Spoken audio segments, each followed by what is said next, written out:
Since the Sandbox fans, we are back continuing the positional rankings with the tight end position. Finally getting to the exciting part of the rankings, but thank you all for staying tuned to the series we've started since after the Super Bowl. Tight end, I have one just missed. Okay, who you got? My just miss is Trey McBride. Just missed.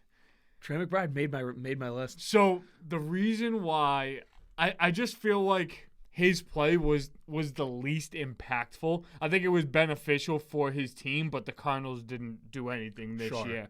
So I just think like and even looking at the numbers on the back end of the list, like a couple of guys on the late end, like Schultz and Kincaid didn't have good seasons, but there was stretches where their play where I feel like it was just so much more impactful than McBride. Like Schultz had playoff runs, Kincaid came alive in the playoffs, and I know we're basing this off of the regular season, but I think those influences just shifted me away from McBride. So he's deserving. To me, Kincaid just missed. I knew he was going to miss you.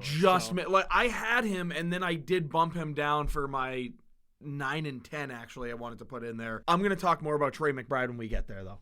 At 10 is where I have Kincaid, and I just feel like he missed like the first 6 or 7 games or just wasn't like involved in that, and then ended up having 70 receptions, and then like was so important for the Bills in the playoffs. And honestly, I feel like from week 14 on was their number one. Like Diggs disappeared like after week 12, and I just feel like if he continued on that route throughout the whole season, the first couple of weeks, we would have seen, a lot of things different for Kincaid. And I feel like that's why they're not so worried about the wide receiver position in Buffalo, because this dude is a name that's going to be in the top 5 of this list next year. He's a stud, dude. Yeah. He's an absolute stud. And I think just the missing earlier parts of the season is part of what sways my decision, and just having him out here, I just wanted to give some love to the guys that saw most of the season through. And it's not like Kincaid didn't see it through. It's the classic, you're a rookie, you're going to learn the offense more, then they're comfortable. And then Josh Allen found who I think is going to be his new favorite target. Yeah. More yards than Dalton Schultz.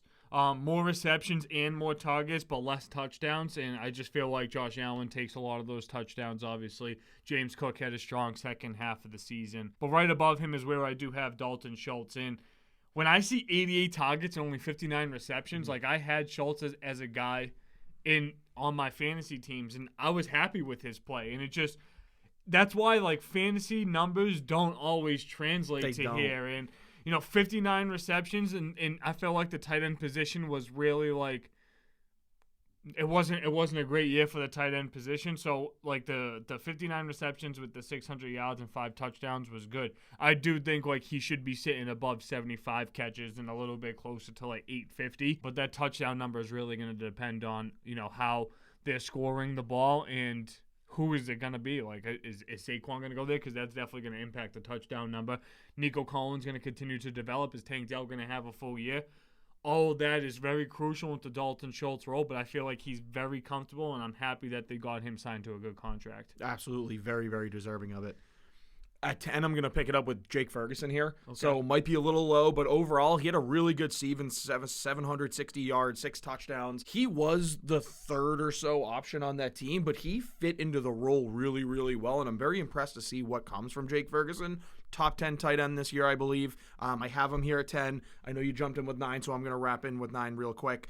Right in front of him, Cole Kmet. Okay. I think Cole Kmet had a more significant role for his team because he was asked to do a little bit more. Yeah. I don't think that when you have the Cowboys, you get a plethora of different options. You have Pollard, you have CeeDee, you have you have Cooks, who ended up having some big plays, Gallup, and then you incorporate some of these other guys, and then with Cole Kmet, it's DJ Moore and it's him. Yeah. So I think he commanded more attention. He still had a great season, only about 40 yards less than Jake Ferguson. But what he did for the Bears was very, very substantive. I have him here just a hair above Jake Ferguson. What's crazy is guys like Kmet and Laporta and even Hawkinson, like these were guys that I thought missed more time than they actually did. Like I'm pretty sure Hawkinson played 15 games, only missing 2 games. Yep. We thought Laporta was going to have this substantial injury that was going to take away some playoff time. He played right through it. I thought the same thing with Kmet, and then I saw 16 games played, and I was like, wow. But that's a tough position, especially, as an additional blocker. They're more susceptible to get a little bit banged up, but, having the ability to impact the passing game, catch touchdowns. I feel like this position is a real difference maker, especially for a guy like Cole Kmet on the Bears, and I have him right here at 8. So just, a spot away from you. The yards are really impressive, honestly. Like 719 yards for a guy like that. They drafted him expecting him to be that type of a player. I think if you add I don't think you need a Marvin Harrison there to be like successful. If it doesn't work with DJ Moore, Justin Fields, Cole Kmet, and just a presence of a wide receiver 2 or a 3, like, I just feel like that's when you have to say, like, all right, we need a new coach. Like, I think the talent's there. Like, there were plenty of flashes that we saw from Fields to Kmet, from Fields to Moore, that were like, oh, these guys can get cooking, and, like, this can be up there with a quarterback tight end, a quarterback wide receiver duo in the league. And that's why all the questions about Fields, besides contractually and what the numbers are, really is astonishing to me. But I think Cole Kmet is a strong presence and going to be a Chicago Bear for a long time, whether it's Caleb Williams or Justin Fields throwing him the ball. I do think that with no Justin Fields, though, it's going to hurt his role because I just feel like they've been vibing. They've been good for so long, 6 touchdowns, 70 receptions. 90 targets, like I still want to see that gap close a little bit, but think of this in a wide receiver 1 perspective or a top target perspective. A lot of the time, they're just getting the extra throwaway balls just to get it out. Yep, 100%. And just try and give your guy to get a chance to have a contested catch. He's the bigger guy in the field. Steve, at 8 is where I have Schultz just a touch above these 2 guys. And the reason why is I look back to the middle of the season when I started to see C.J. Stroud really hit his stride. That's when Dalton Schultz hit his best stride as well. Right in the middle of the season, he had multiple consecutive games with touchdowns. It was like he was getting in the end zone 4 weeks in a row there, and it really helped elevate C.J. Stroud's game. I think his contribution to C.J. Stroud getting O'Roy is why I have him a touch above these guys. They really are. You look at these bottom, 4 guys I have on my list here, and we'll get to 7 in a second. You look at these bottom 4 guys, they're really interchangeable here at 7 through 10. Really, really good seasons out of them. It's good that they got him locked up because they're going to need that good tight end option for him. It's pretty good money. It's smart for the franchise because it's not a break-the-bank number, but you know that you can get more than 600 receiving yards from a guy like Schultz. Absolutely. Really good fit, really good deal, and I just think it's smart on both sides. And you can hear Dalton Schultz talk about how much happier he is playing football in Houston, just a couple miles away from Dallas, and the big distinction between that. And I feel like that's a large part of why the Cowboys have so many problems. Absolutely. Can't wait to see what happens. Who you got for 7? Steve? At 7, I'm going to go in with the Dallas Cowboys. I didn't know if I cut you off with some you're points. Good. I'm always yapping.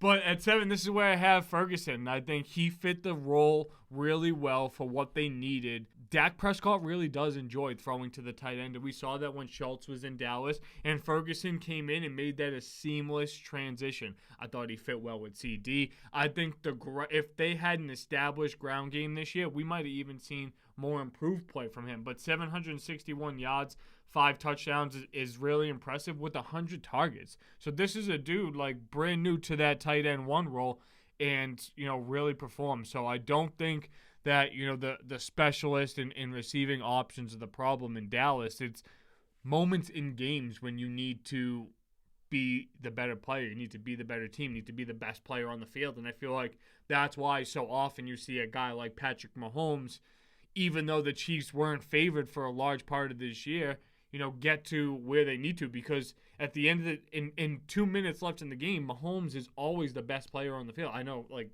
you might not always agree with that. But. He is until Burrow's on the field, but he is. I agree that he is. Just because I don't like him doesn't mean I'm not going to recognize he's great. But I feel like that's really like the difference in Dallas. And Ferguson's a guy that's going to be a tight end for their organization for some years now. And I think he could sniff, right around 1,000 yards. Like, I would say like a great comparison is Dalton Schultz. I think they play a very similar tight end position. Yeah, for sure. Steve, I got here at 7. This is where I have Trey McBride. I don't hate it. When Kyler came back, this dude flourished. He did. Absolutely flourished. I think he's got a lot more to go to in the league. Again, only 3 touchdowns, but 825 yards out of the tight end position on a team that's defense couldn't get off the field. It's like they're on the field. He really is their best option. Like him, and I get Marquise Brown is there, but I really think that Trey McBride was the one that found his most significant stride in that offense this year. He played a great year. I can't wait to see what he does next year with, Kyler for the full season. Yeah, I think there's going to be big expectations there. Interested to see what they do with the wide receiver position because Hollywood Brown didn't make a crazy impact this year. I think James Conner's best years are behind him. They're attacking it in the draft, right? They got to. Yeah, I mean, like, I would hope so, but I also just feel like they haven't hit on draft picks since Kyler, honestly. I know they got Murphy in the secondary, and he's, like, a decent player. Budda Baker, like, he's just taking the money to be there.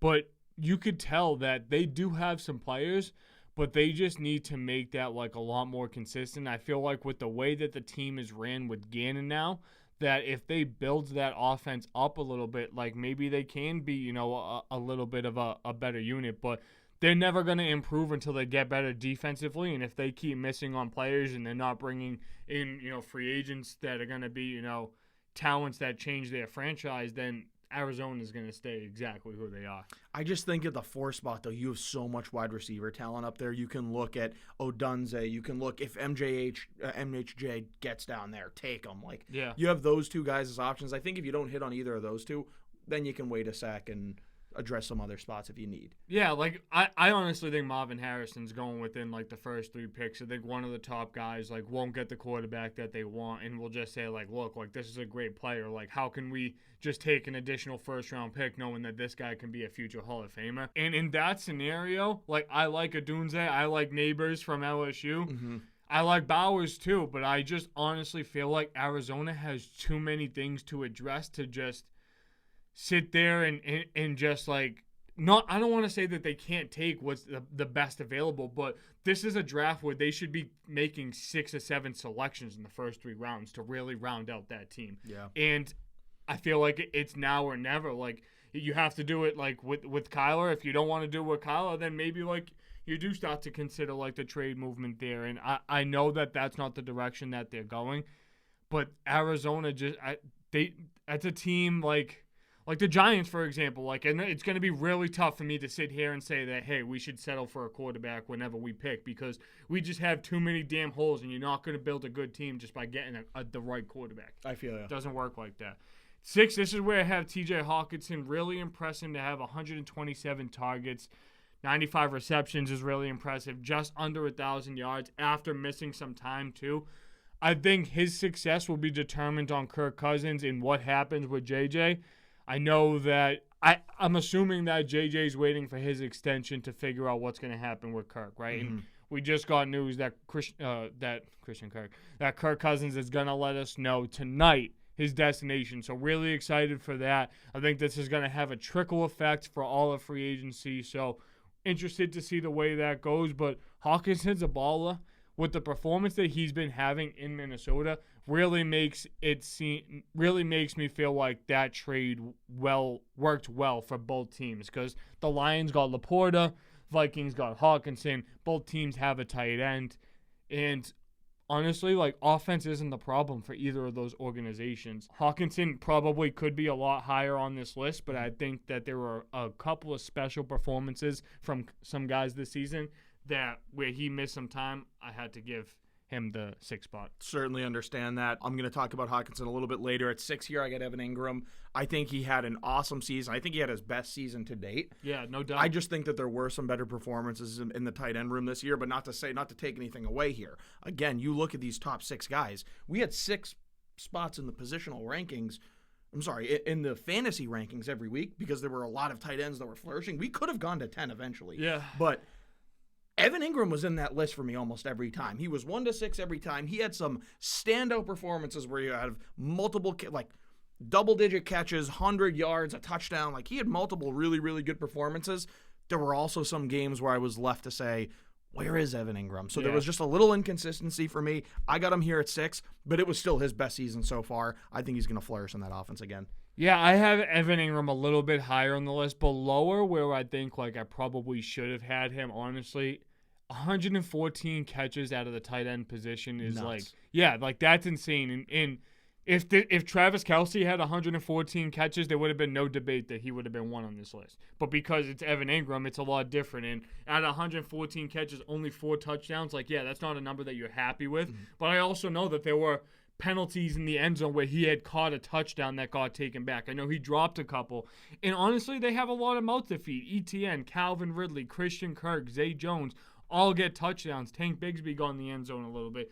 And they weren't a team that was scoring a crazy amount of points either. But they should have been, though. They should have been, and you projected that they were going to be. And I honestly don't think Evan Ingram needs to be that guy. I felt like he was the most consistent pass catcher in their offense. I mean, 114 balls in a season. You're talking about 7+ catches a game. So, like, that's really, really impressive for a Jacksonville team that hasn't had anything like that in a long time. I have Ingram at 4, but since I feel like I just kind of went Ingram there. So. I think we both got the same guy at 5, Steve. Njoku? Yep, David Njoku here at 5. Great season, 81 catches, 882 yards, 6 touchdowns. When Flacco came in is when we saw who David Njoku really is. Yeah. This dude balled. This was a guy that I feel like should have had a season like this a little bit prior. Mm-hmm. I know it got really fishy in Cleveland because they brought in Austin Hooper but still wanted to keep Njoku. And at the same time, it was the transition from Odell and Jarvis to now Amari Cooper. And I feel like that gave Njoku a lot more entitlement to fulfill what that role is.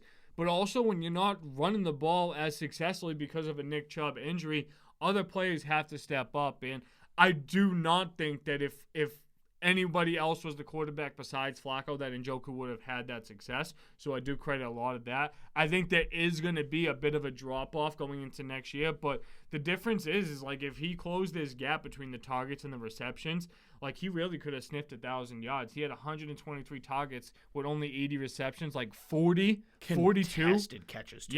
Yes. Really tough. And he had a lot of yak yards. So Njoku at 5 for me, Evan Ingram at 4. I already kind of like went in with that. I do think that this is one of the better seasons Evan Ingram is going to have. I mean, really tough to have almost 120 catches in 1,000 yards. I know that if they don't bring back Calvin Ridley, that there's going to be roles to be filled because even though he wasn't catching the ball 5 times a game, Calvin Ridley made the tough plays when they needed it. Evan Ingram might have to develop to be that player for them if they're going to have reception guys like Kirk and Zay on the outside. And I really think they're not going to keep Calvin because I think they know there's so many mouths to feed. You can get a little bit of a lower level guy and really work the run game with ETN more when he's fully healthy because we saw ETN was banged up all year. Yeah, and honestly, like I'm not paying Calvin and sending a 2 to Atlanta to do that. 100%. So 100%. I just feel like in the second round of the draft, there's guys that you can get and just trying to keep that contract figure in mind. You get 4 years, 3 years with a 4-year option at the franchise tag after, and you already did the same thing with a Parker Washington last year. Don't think that's the smartest move for the Jags. 100% agree. Steve at 4, you're probably going to call it low. Now, I think this guy's had better seasons. I look at the top 4, like they're all so close, though. I don't want anyone to think that these are major gaps here, 1 to 4, because this, as far as top 4 go, this might be the closest positionally the top 4 is going to be in the positional rankings. No doubt. I have Kittle here at 4. Wow. Do you? I do. Wow. I do. Wow. Holy shit. Again, the only 1,000-yard receiver of the tight ends. Kelce. No Travis Kelce yet. 1,000 yards, 6 touchdowns, incredible in the blocking game. I've just seen better seasons out of Kittle, and I saw there were multiple points this season where I went, dude, where did he go? I think he was more explosive, and I feel like he had a lot of yards after the catch this year, but in prior years, those yards after the catch translated to touchdowns. 100%. What I think is the most impressive stat on here is he has the second lowest reception number here with 65. The lowest is Dalton Schultz with 59. Did I say 90 targets, I think. 90 targets. Yeah. But with 65 receptions, to have 1,000 yards on 60 receptions, that's crazy numbers there. And Ayuk was so heavily involved. And I feel like just hearing a number like this, it has to make you respect Purdy a little bit more. Like, I'm not saying that I don't think Purdy's better than a Justin Fields. I don't think he's better than a Trevor Lawrence.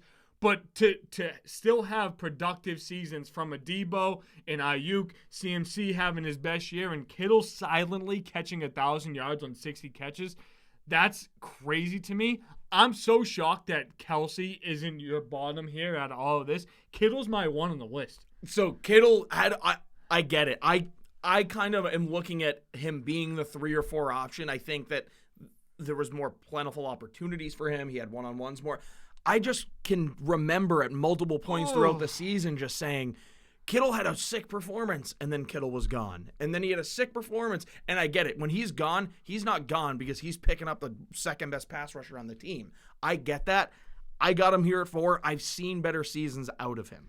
I think you've seen more plays with him having the ball in his hands, but, dude, that's almost like 20 yards a catch. It's super, and again, that's why I preface this with saying 1 through 4 is so as close as it can get. I get it. For positional rankings, these are the closest positions. I get it. And I'm assuming, like, with that being the case, like, Laporte is probably a 1, and, like, rightfully so, but, like, I do just feel like, the disrespect to Kittle a little bit. No, I mean, like, it's a great spot, but I 100% get what you're saying, because, like, they weren't like, oh my God, did you see that George Kittle 3 touchdown game where he only had 6 touchdowns? But if he had 8 touchdowns with these stats, you might think of that a little. Might be different. I might have him at 2. I just would have liked to see more touchdowns, and maybe it's part of me looking at the last couple seasons saying Kittle's the 2. Yeah. Kittle's the 2 to Kelce, and no one else is close. Yeah. And just seeing that year after year, and then this year it was just a little bit lesser in the numbers, I guess. I've seen better from Kittle, and I'm not going to hold him to like this ridiculous standard because, again, I get there's other mouths to feed, but I'm also looking at that from the counterpoint of there are so many mouths to feed on that offense, it's harder to defend Kittle. Yeah. At 3 for me is Travis Kelce. Quieter year for Travis, but still when you look at the numbers, 93 receptions, 984 receiving yards, like that's still top tier tight end production. And after, week 9, he hasn't scored a touchdown. He had 5 to that point. If that number is different, like you're talking about back at 1 all over again. I know, like there's the whole Taylor Swift thing that we have to really keep in mind here, but just basing this off of his play, and the guy he became in the playoffs for the Kansas City Chiefs, I even think like he could be slighted at 3. He was a guy that you drafted in the first round in your fantasy leagues, and you were just like, well, this was just a great tight end season. It wasn't like a top wide receiver season, what you expect from him. But I do think at this point in his career, where everybody knows that the game plan is get the ball to Travis Kelce, it's nice to see an Isaiah Pacheco have a stronger role and that be consistent. And I do think that the Chiefs need to build more of a wide receiver presence to keep Kelce still available and performing at a high level at this point in his career. Because, like, you got to keep in mind, Kelce's under contract. They just signed Chris Jones to a crazy extension. They want to keep that core of guys together. But there's only so much you can do if you don't put them in successful scenarios. Need to make him more available on one-on-one routes. And I honestly think like he can still sit at that 900 number with Patrick Mahomes throwing him the ball. He can, but here's the thing. I have him at 3 as well. Touchdown numbers are lesser than we've seen in a long time. The NFL shoves him down your throat, so you're going to naturally hate on him more. You. Most. I would say most. But he's still had a good season. He's my 3 here. I've seen much better seasons from him, though. So it's hard for me to look at him and put him at 1 unless he improves a lot of these numbers. I've just seen seasons from him that are wide receiver top 5 level. Yeah. And this year wasn't that. He wasn't that. Yeah. He was a different player this year. I get he was banged up for a lot of it. I've seen much better seasons out of him. He had a good year, but he didn't have the number 1 year, and we both agree on that. Yeah. And it's just tough because he sets the standard for what it is. And, like, I feel like we reflected on this a lot when we were talking about, like, the safeties and things like that. After you've set yourself a standard, like 120 tackles, 5 sacks, 7 pass deflections, 6 interceptions, if you're not getting those numbers and you're still having a good season, it's great, but we know that's not your best. So it's just like we can't hold you to your best if you're not able to give it, whether that's because of you, whether because of other factors, whatever the case may be. It's just football. There's so many different things to have in that. Example of Luakon is like, if he doesn't put up 130, 150 tackles a season, he's not in that top 10. He's not in that top 10. Yeah, He puts up 95. Yeah. He's not even considered. No, but the fact that he has 160 every year, plays 17 games, is the quietest dude on that defense, but is probably the most productive. Love that about Luakon, and he's been in the list for, I think, 3-4 years straight now. At 2, this is where I have Laporte, and it's as a rookie on this list at the 2 spot, I really did want to give him the 1, But I do just think, like, if his touchdown numbers are what Kittle's were, then, like, we're not – I just – you know what I mean? So, 100%. So I feel like he would have even been, like, a little bit lower there. But a great receiver for the Lions to establish with Amon-Ra, with Gibbs, with Montgomery. They have their core there. They need to build the defense. And they set expectations, you know what I mean? Like, I think, like, it was really impressive the fact that they got to the NFC Championship and were able to, you know, have the success that they were. They hit on their draft picks after everybody told them that they were crazy for drafting the second running back in the first round and drafting a traditional inside linebacker where they did. And, yeah, maybe they could have got a little bit better selections there, but they both paid dividends for what they were looking to do and fit seamlessly. But, you know, with the receptions and target numbers, it's a great year. Toughed through major injuries where we thought he was going to miss multiple weeks. 10 touchdowns and one of the, you know, rising stars in fantasy football. Sam Laporta is a name that we're going to talk about on this list for a long time. Would respect if you had him at 1. Think that anywhere outside of 3 would have been too low. Sam Laporta, number 2 on my tight end rankings with Kittle at 1. Absolute stud. At 2, Steve, TJ Hawkinson. Wow, really? I know he's high compared to your list. I think that, and I know he missed a pair of games. He still had 960 yards, 5 touchdowns. Good season, really good season. Where I'm very impressed is how he was able to step up when JJ went down. He had to be the one, and Addison played a very big role in that as well. But TJ did his thing, and it's hard to step up and still do your thing as a 1A, 1B with Addison when there's less on the field to worry the defense. Whereas I feel like they could have covered Addison, they could have covered Hawkinson, and then the Vikings are like, what are they're going to try and beat us with Madison, or they're going to, you know, Kirk's going to have to make a play. Oh, they don't even have Kirk anymore, and he's doing this with Nick Mullins, he's doing this with Josh Dobbs, he's doing this with what was his name? Jaron Hall. Like, it's crazy. I think it was still a good year. Again, not his best year, but with the circumstances that I still was very impressed. My 1 is Laporta. Touchdowns are insane. 10 touchdowns is a great number. It's the biggest of the tight ends on this list. Rookie here, you know I always show love to the rookies. 889 receiving yards, close to 900. I know he didn't sniff 900, but I don't really care. When you have 10 touchdowns, you had such a great year and really helped define that offense. Detroit is who they are in part because of what Laporta was able to do for them. Yeah. Laporta had an awesome season. Rookie, going to be on this list 4 years to come. I'm super excited to see what he can do, and he helped revolutionize that offense to be in a place where people are talking about Detroit as contenders now. Twan, I do have a question, though, with your ranking, not on Laporta, sure. with the Hawkinson selection. So just I understand what you're saying, and this is why I have my question, because I feel like a very similar scenario happened, and the numbers are better, you know, from – you have Hawkinson at 2, but Ingram had 20 more receptions than he did. He had 3 more yards, and they had the same amount of touchdowns with 20 more targets. So I just want, like, your distinction, because I feel like there's a big gap between Hawkinson and Ingram, and I don't feel like it was that big of a gap. Ingram had Lawrence thrown to him all year. Ingram had Kirk on his team. He had either Zay Jones or Ridley wasn't really hurt much this year. Zay Jones was hurt a couple of times, so he had other options. He had ETN there. Hawkinson had Addison, who we were finding out who Addison was throughout the year, and he had Mullins throw him. He had all these guys thrown to him that really had, I don't want to say had no business, because they ended up, you know, doing all right in the NFL. I say doing all right. Like, they're in the NFL. Like, Nick Mullins is not a stud. Josh Dobbs is not a stud. As much as we had fun with Josh Dobbs this year, he's not a stud. He had a lot of circumstances that he needed to overcome in a Minnesota Vikings franchise that was falling apart, that we knew was kind of falling apart.